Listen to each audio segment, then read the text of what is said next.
Hello and welcome. My name is Lino Tadros, and in this video series I would like to explain and demonstrate the difference between LLMs, large language models, and the new flavor of the day, LRMs, large reasoning models.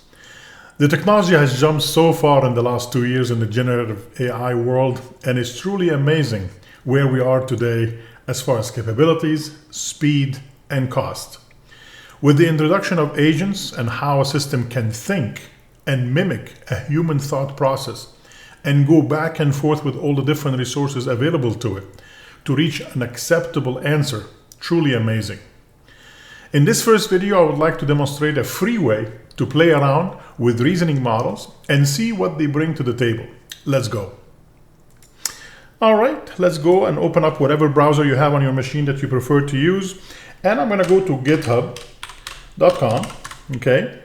And from github.com, I'm already logged in, but notice actually if I go in here and I say /marketplace, in future videos, several videos inside of this series, I will be using the Azure AI Foundry and other ways to demonstrate this. But I want to start with something that doesn't cost any money to allow you to play around.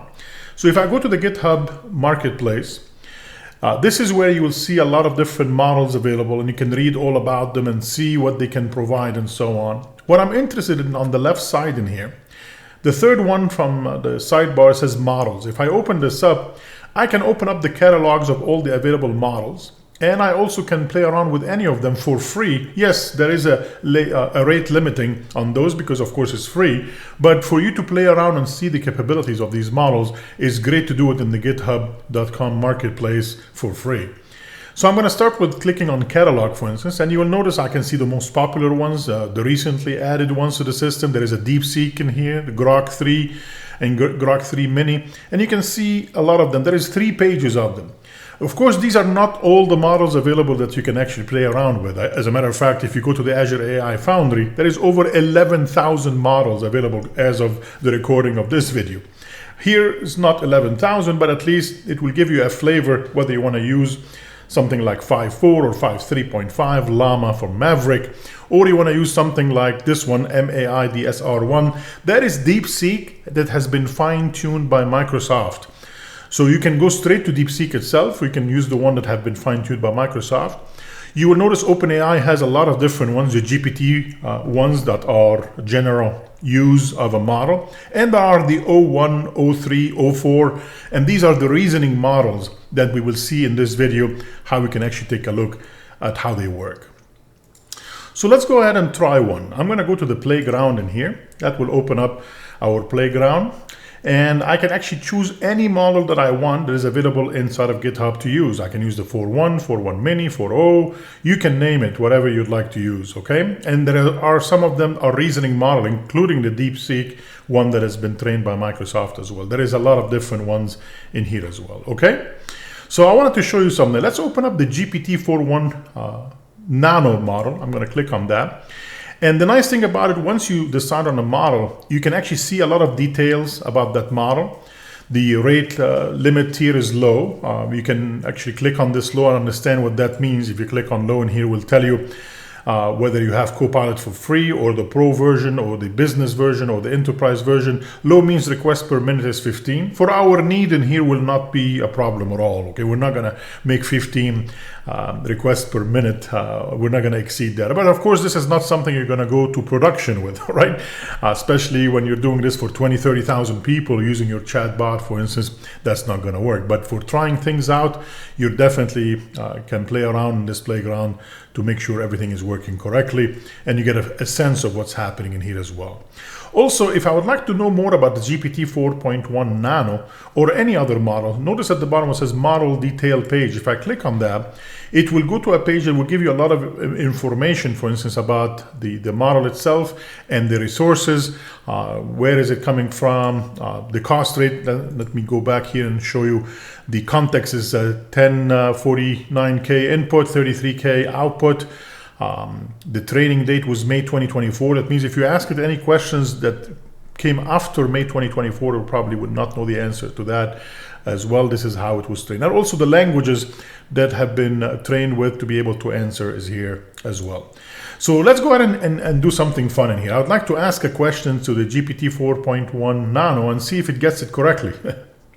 So let's go back at the bottom in here. I'm going to be pasting my question, and my question is very funny. I will say, how many peas are in the word hippopotamus? Okay, well, it seems very easy for us to be able to see the word hippopotamus, and we'll see that there is 3 of them. But let's see what the 4.1 Nano does with that. I'm going to click on go for it, and it will come back and it will say there is 1 letter P in the word hippopotamus. Okay, thank you very much, GPT 4.1. You did not do well with that question at all, okay?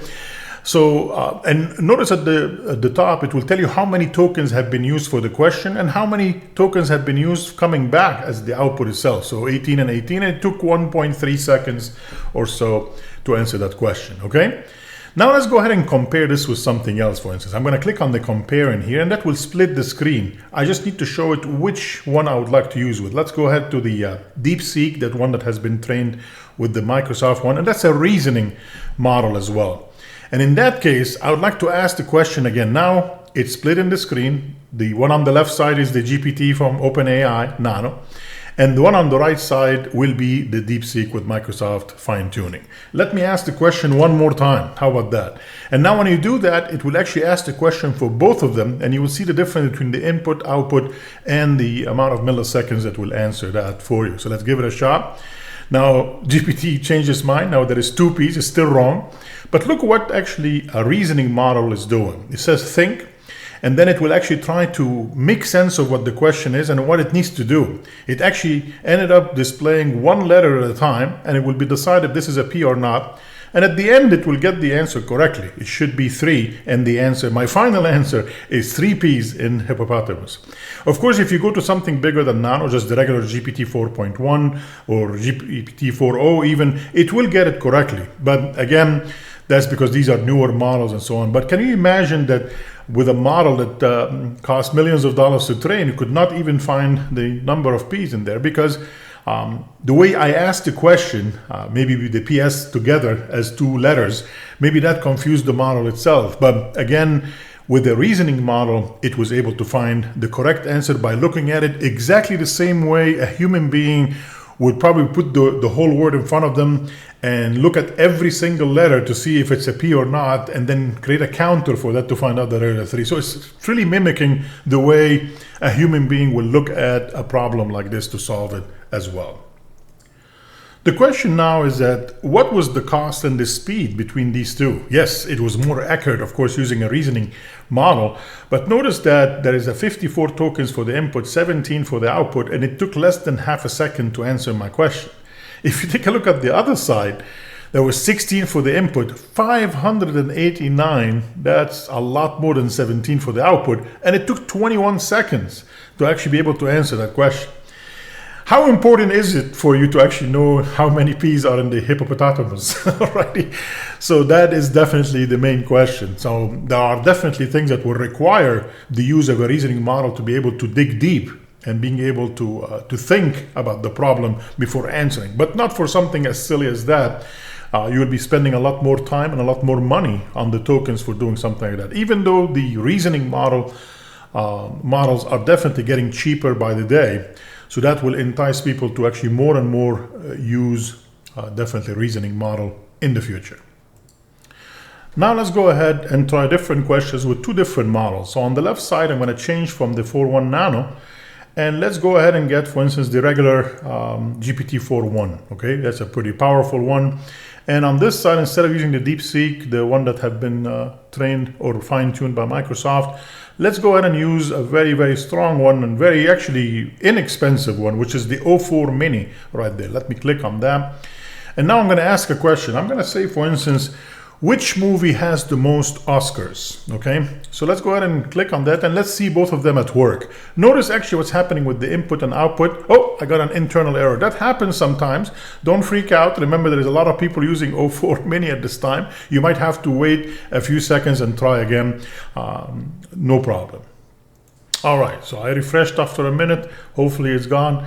And now with the GPT 4.1, and I chose the OpenAI 03 instead of the 04 Mini for right now. I'm going to say which movie has the most Oscars. Let's click on that. And let's see what it comes back. We see it came right away with GPT 4.0, 967 milliseconds, less than a second to do that. And the one on the right side is still thinking about it. It actually have to go a lot more deeper to be able to find out what's going on.